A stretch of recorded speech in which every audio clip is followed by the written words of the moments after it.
Hello, welcome back to my channel and welcome to another reading vlog where I'm gonna be reading The Gathering Storm. Okay, so The Gathering Storm is book 12 of the Wheel of Time series, which is an epic fantasy series, and I have reading vlogs for the 11 previous books in my channel that I will link in the description, and I will link a playlist up there. So if you haven't checked those out and you want to before watching this video, they're there. And the previous book, book 11, was so good. So I was incredibly excited to start this one. And I also just want to say that, as usual for these vlogs, there are spoilers for what happens in this book. And having said that, let's just get into it.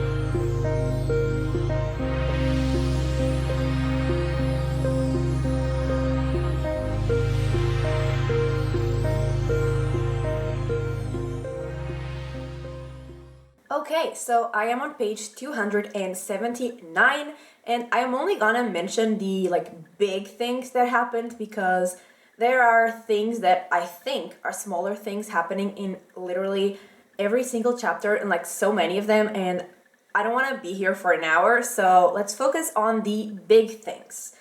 And we start this book with a decently sized prologue for once, and like I said, a lot of other smaller things happened, but the one I'm gonna mention is that Fail and her followers kill the prophet and his followers. And on the one hand, it was very satisfying because I wanted him to die, but on the other hand, I expected him to, I don't know, have a bigger role in causing trouble in the future, but apparently he won't have that role. But overall, I'm happy that he's dead, so that's what matters. Now, moving on, Egwene is still being tortured in the White Tower, but she is also still remaining strong and planning on taking Elida down. And now she actually has the support of some of the Aes Sedai from the tower. And speaking of the tower, signs of the Dark One's influence in the world are still happening,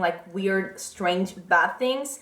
And the White Tower, something that happened is that, a whole section of the Brown Aja moved to the Novices section. So now the Brown Aja is, physically separated, one half in a place and another half in the other. And I think it's Egwene who mentions or thinks that it's just a physical representation of the tower because everyone is already divided. So yeah, that is happening. Still kind of with Egwene, I mean not with her, but it's related to her. So Gawain, and I don't know if I'm saying his name right, but he is Elaine's brother and the guy who was just madly in love with Egwene a few books back, out of kind of nowhere, and she's also in love with him. So he learns that Egwene is in the tower, kind of being tortured, and he decides that he's going to rescue her. And I'm like, bro, she does not want that. And Avienda, something weird happened because she is, with the wise ones and kind of being punished and she doesn't know why, but that's not the point. The point is, there was someone there, in the place she is, who was, complaining that he was feeling too hot, and then he just melted. He literally melted, and I was like, what the fuck just happened? Because that was so out of nowhere. I'm just gonna read it. The man reached up suddenly, scratching at the skin of his temples. His eyes rolled up in his head, and his fingers tore gashes in his flesh. Only, instead of blood, the wound spat out a black charcoal-like substance. Avienda could feel the intense heat even from a distance. The other guard gaped in horror as his friend ripped lines of black fire down the sides of his head. A blackish tar oozed out, boiling and hissing. The man's clothing burst into flames, and his flesh shriveled from the tear. His friend was now a pulsing mound of black tar, which in places sprouted blackened bones. There was no skull. The heat was so strong that Davienda had to back away, pulling the guard with her. And like I said, that was literally like, it happened out of nowhere, and I was just so shocked, but also that was fun to read about, because, like I said, what the fuck? Anyway, moving on. Rand talks to the general of some people who are kind of like fighting the Xianchen, and Rand tells him that he wants him to stop fighting the Xianchen. Firstly, because like he wants peace. He doesn't want like people fighting each other when the real battle is gonna be with the Dark One. And second, like he wants some, I guess, credit with the Xianchen. So he'll be like, I stopped those people fighting with you. So, listen to me. Let's work together. And yeah, the guy agrees to stop the fight. And then, still with Rand, Min has been reading. And then they are both talking. And they reach the conclusion that they're gonna have to break the remaining seals of the Dark One's prison in order to be able to rebuild it. And that is pretty much where I'm at. And I am loving this book because, like I said, there is not like one single moment where I'm bored or like where there isn't anything happening. Like there is something happening all the time in every single chapter, in every single page, and everything feels important, just like in the previous book and unlike the others before. And there was a moment there where I was like kind of mad at Rand, but now I'm not. But the people around him are, because he's pretty much like decided that he's gonna do whatever he has to do for the battle and, just fuck feelings. He's not gonna care about anything other than beating the Dark One. And personally, I'm kind of here for it. And still kind of related to that, like Nynaeve is with him. And she's only really been in one scene, but she was so reasonable in that scene that I was like, is this Nynaeve? Is this the same character that I hate? Because like, what is going on? But yeah, that is where I'm at. That is what I've read so far. I am really loving this book, and I am only like 1/3 in, so I know there is a lot to come, and I am very excited to continue reading, and I will update again once I read another third.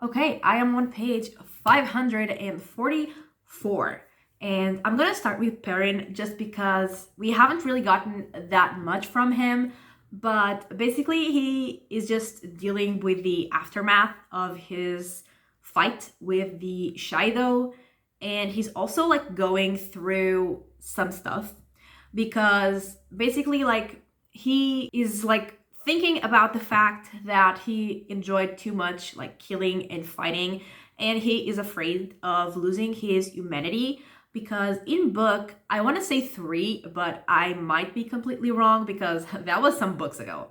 We saw a guy who like had the same ability as Perrin, like who could talk to the wolves and stuff, and he had lost his humanity. He was just basically a wolf in a human's body. And so Perrin is worried that that is happening to him as well.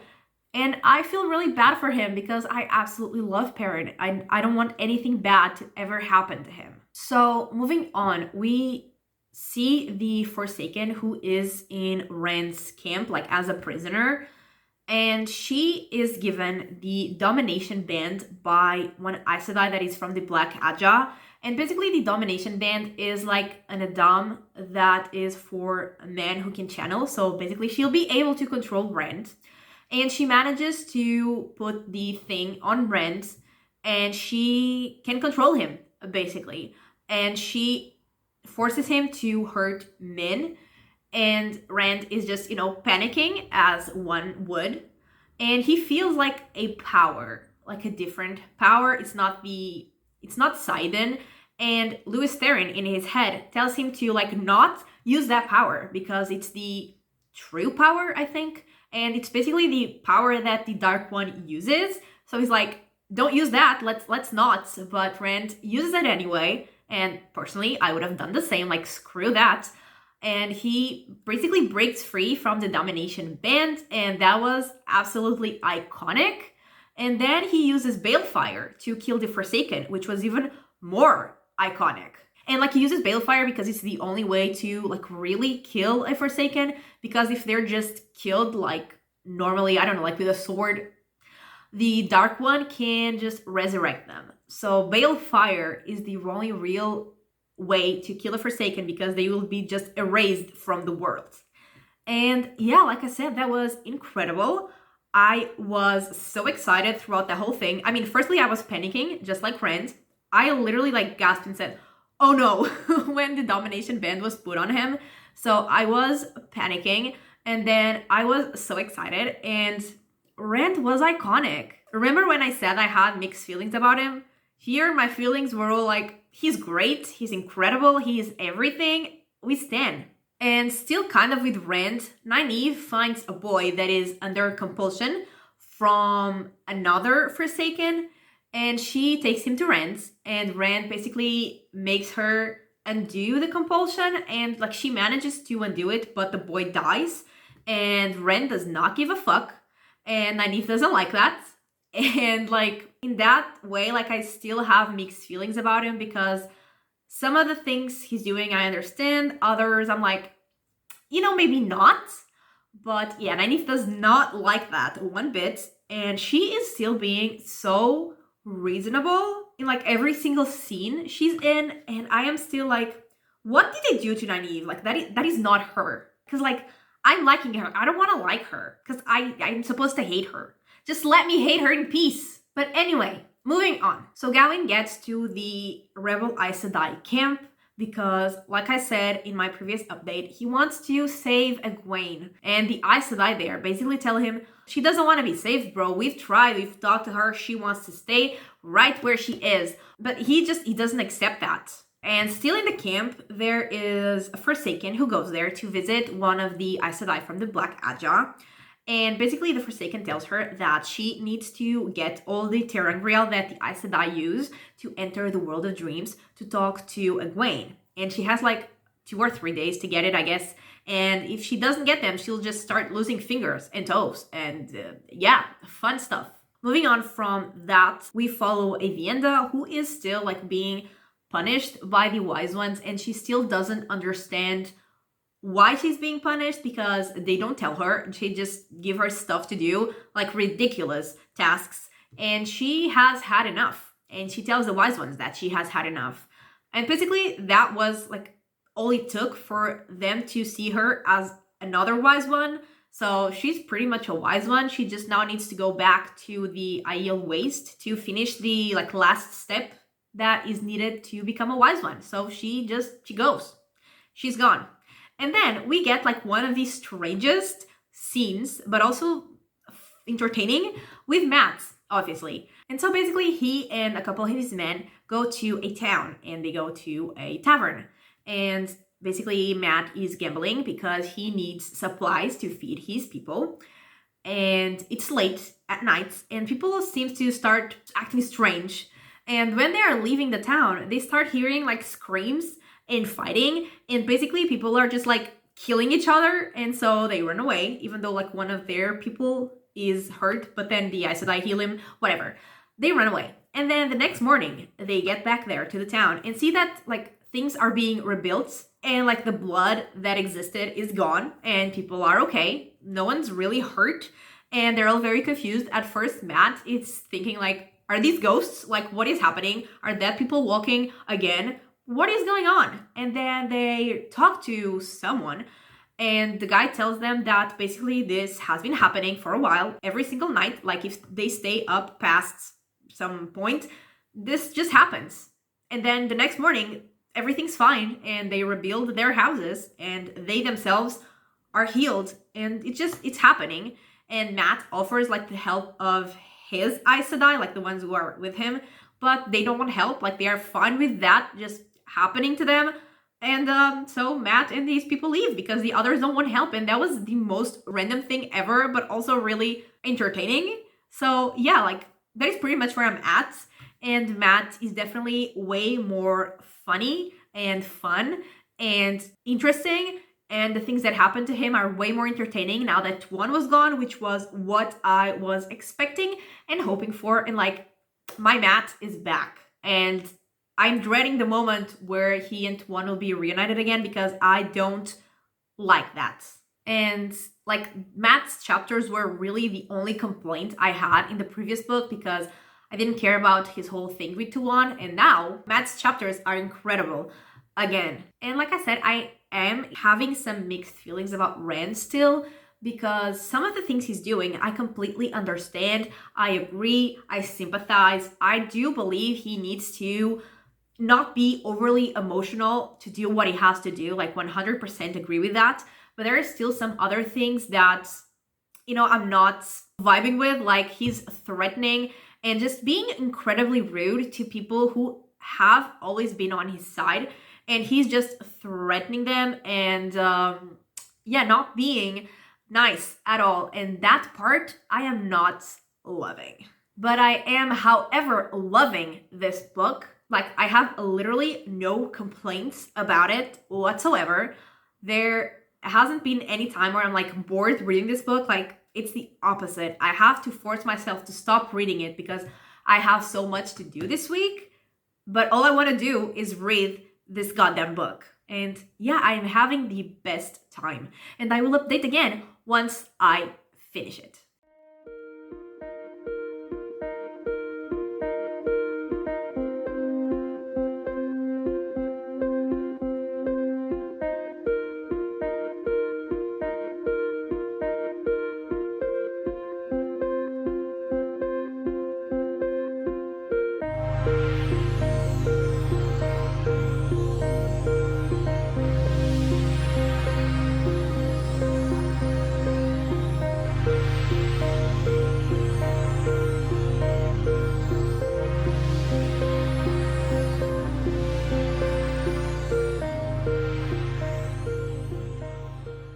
Okay, so I have finished The Gathering Storm, and this last third was mainly about Rand and Egwene. There were like a couple other things, chapters there, but it was mainly Rand and Egwene, so that is what I'm gonna be focusing on. And we're gonna start with Rand, and he goes to his meeting with the Daughter of the Nine Moons, the Xianchan, Tuan, and basically he wants a truce. But Tuan will only accept a truce if he basically like bows to her. And Rand isn't having any of that, and so he obviously does not agree with that, and he leaves. So Tuan decides that, she had already decided that she was gonna attack the White Tower and get the Aes Sedai, but she decides that it's gonna be like right now, and then she's gonna attack Rand as well. And so moving on with Rand, he decides to go do his next task, I guess, and that is to get rid of another of the Forsaken. And basically, like, that Forsaken is in a palace, and Rand uses balefire to destroy the whole palace, destroying obviously the Forsaken, but every person who was there as well. And I'm just gonna read that because that was intense. And then, with a sound like a sigh, he released it. A column of pure whiteness exploded from him and burned across the silent night sky, illuminating the trees below it in a wave. It moved as quick as a snap of the fingers, striking the wall of the distant fortress. The stones came alight, as if they were breathing in the force of the energy. The entire fortress glowed, transforming into the living light. An amazing, spectacular palace of unadulterated energy. It was beautiful. And then it was gone, burned from the landscape and the pattern, as if it had never been there. The entire fortress, hundreds of feet of stone, and everyone who had lived in it. And then, like on the next page, all those people, men returning from the hunt, women carrying water, soldiers on the walls, the grooms outside, they were gone. Burned from the pattern, killed, dead forever. The horror of it made Min stumble back, and she pressed her back against the tree to keep herself upright. So, yeah, like, Min is definitely in shock with what happened, and Nynaeve is also not happy about it. And I can certainly see both sides because they have gotten rid of one of the Forsaken, which is certainly a good thing, but also a lot of innocent people were killed, destroyed, erased from the world. So that is very bad. So I can definitely see both sides. And I mean, Nynaeve also can kind of see both sides, but she is worried that Rand is just, losing it. And so she goes talk to one of the Aes Sedai, and like she's still being so goddamn reasonable. And I'm not the only one who's shocked because the Aes Sedai and Wise Ones, they were like, who could expect Nynaeve to be so, reasonable? And like, that is literally my reaction this whole book to everything that Nynaeve is doing. And so when she's talking to that Aes Sedai, she tells Nynaeve that she needs Nynaeve to find Perrin because she needs someone who is with Perrin to help Rand. And so Nynaeve managed to get information from Rand about where Perrin is, and so they find them. And the person that the Aes Sedai needed was Tam, Rand's father or adoptive father. And so she's basically planning on using Tam to get Rand to have feelings again. And so Tam goes talk to Rand, and it's like kind of working. But then Tam mentions that he was basically sent by that Aes Sedai, and Rand just loses it. Like, he totally loses control of the power. He almost kills Tam, and then he realizes like what he's doing, and so he just opens a gateway and gets to Ebudar. And so when he's in Ebudar, he's like getting ready to destroy the Sienchen and just everyone who is in there with Balefire. But then, like, he starts channeling, and when he channels, channeling Sayadin doesn't feel good, so he's obviously not looking the best, and people around him are, like, concerned about him, and that, like, kind of makes him stop what he was gonna do, and he just opens another gateway and goes to Dragon Mount, which is the mountain that was created when Lewis Theron died. And basically, like, he starts thinking about, life, everything that has been happening to him, everything he has been doing, how at first, like, he tried to be reasonable, then that didn't work, so he tried to stop caring, and that also didn't work, and he almost killed his father, and he just, spiraling, having sort of a crisis, a mental breakdown, if you will. And then, like, he's talking to Lewis Theron in his head, but then Lewis Theron's voice becomes Rand's own voice.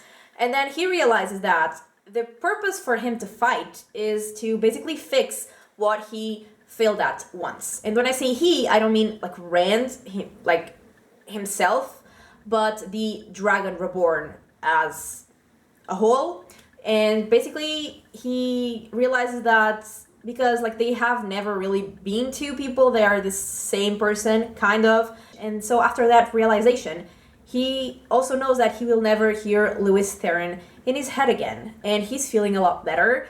And I mean, I love that for him, but also I am gonna miss his struggle with Lewis Theron's voice because, like I have been saying, that was entertaining, but I guess I'm happy he's feeling better. Anyway, that is what we had with Rand, and now moving on to Egwene, and that was incredible. So she's still in the tower, being abused, basically, and then one Aes Sedai approaches her, and that Aes Sedai reveals that she is from the Black Aja, because she had to make a choice of either joining the Black Aja or dying. So she chose to join the Black Aja, but to basically study them, learn about them, and then like kind of destroy them from the inside. But the thing is, when they join the Black Aja, they have to like swear an oath, and basically the oath is that they have to not betray the Dark One until the moment of their death. So she poisoned herself. She's literally dying as she's speaking to Egwene, and that is why she can reveal all of that. And so she gives Egwene a notebook with names of Aes Sedai from the Black Aja, both in the tower and the rebels. And she also reveals that there is one Forsaken who is hiding in the tower, but she doesn't know who she's like pretending to be. And then she freaking dies. And that was like, what just happened? And then Egwene enters the World of Dreams to talk to Siwan, and she's trying to explain the whole thing about the Black Aja, but then she's like pulled out of the World of Dreams because the tower is being attacked by the Sienchen. And Siwan only knows that like there is something bad happening to her, and she thinks that Egwene is maybe like being killed And so she decides that she is going to go rescue her. She and people from camp. And I'm like, why would you do that? I mean, I get her point that she thinks Egwene is dying or something, but also, please don't do that because you will ruin all of Egwene's plan. And so Egwene is getting ready to fight the Xianchen, and she finds a sangreal and starts channeling through it or with the help of it. I don't really know the mechanics. And she also leads the novices to fight with her, and that was absolutely incredible. She was a fount of power, drawn from deep within the fluted rod in her hands, channeled through a group of novices and accepted, hiding in the room behind, bound her in a circle. Egwene was part of the fires that burned the tower, blooding the sky with their flames, painting the air with their smoke. She almost seemed not a being of flesh, but one of pure power, sending judgment to those who had dared bring war to the tower itself. Blasts of lightning stormed from the sky, the clouds churning above, fire sprouted from her hands.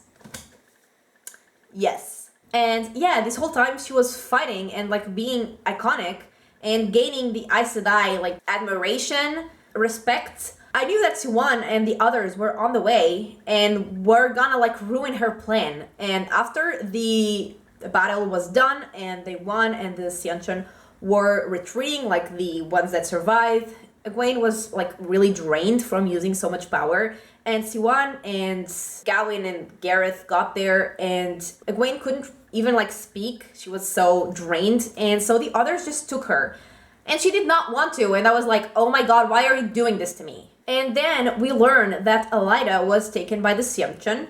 She was captured, and we love to see it. And so Egwene gets back to the rebel Aes Sedai camp, and she gets rid of the Aes Sedai from the Black Aja in her camp.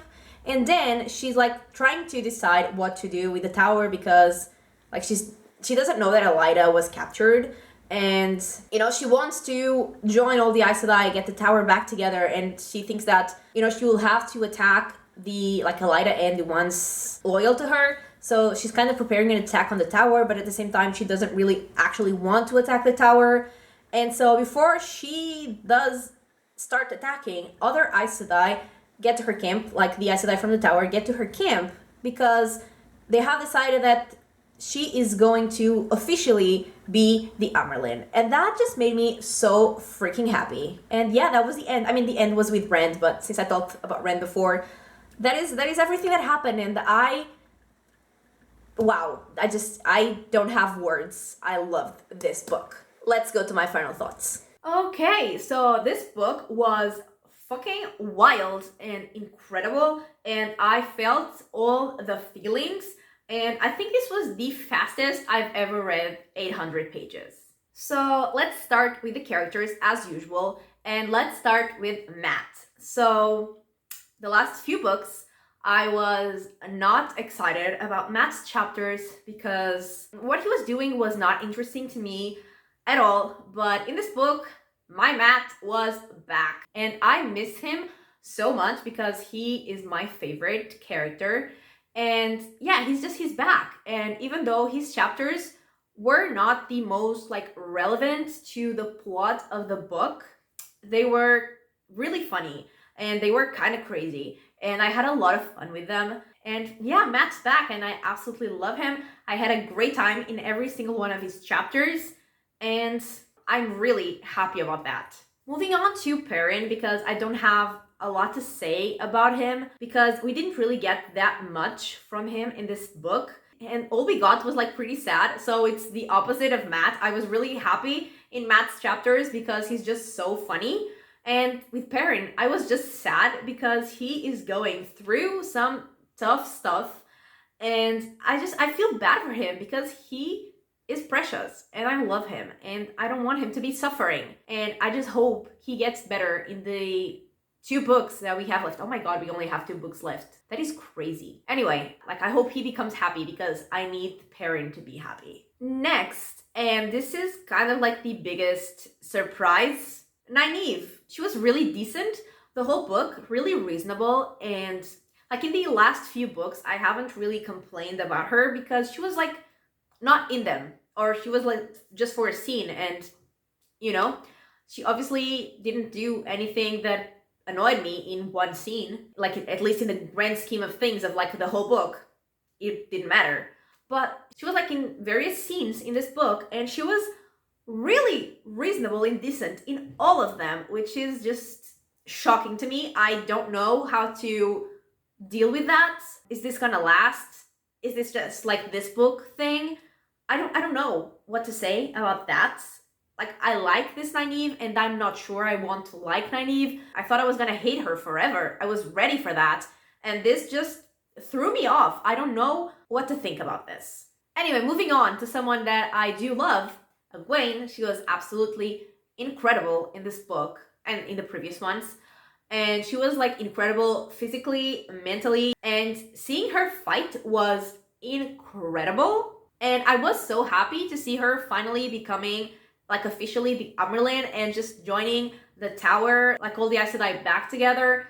I loved it. It was so good. I was so happy, and I just love her, and she is absolutely iconic. And now Rand, I think he's gonna be the last character that I really talk about. He went through a journey in this book, and I went through a journey along with him. And like I have said, I had mixed feelings about his actions, because I do get the need to maybe be ruthless in his situation. Like, I totally get that. And honestly, I didn't hate ruthless Rand, just putting it out there. Yeah, I understand that, because he's fighting against like actual evil impersonated.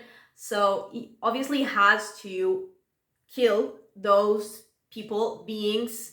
So yeah, I totally understand that he has to be ruthless in that sense. But also, when he was just hurting the people that love him and that care for him and that have been on his side this whole time, that is what I didn't like. And I get that the point was to not feel at all, because he couldn't just feel for one thing and not for the others. And I get that, but it doesn't mean I agree with it. But in the end, I guess he figured things out, which I'm glad for him. Also, he was truly iconic. Even when like he was being ruthless, killing the Forsaken, that was great. I loved it. And overall, I loved Rand in this book, like his whole journey. I really enjoyed that. And so yeah, moving on. There was always something happening in this book. Every single chapter, every single page, there was something going on, and a lot of them were like major things. It all felt very important. Some of them were crazy and wild, which I loved. And there were some really good battles. And this book, like, it had character development, it had fight scenes, it had characters being iconic, it had like a fast moving plot, it had everything. It was everything, and it was definitely my favorite Wheel of Time book, at least so far. And for the first time ever for this series, I gave it 5 stars. This is what I have been waiting for since I started reading the series. Like, this is it. This is everything. And so I think this is everything for this week's video. I am so happy after finishing this book. And yeah, I really hope you enjoyed this vlog. If you did, give it a like and subscribe, and I will talk to you next time. Bye!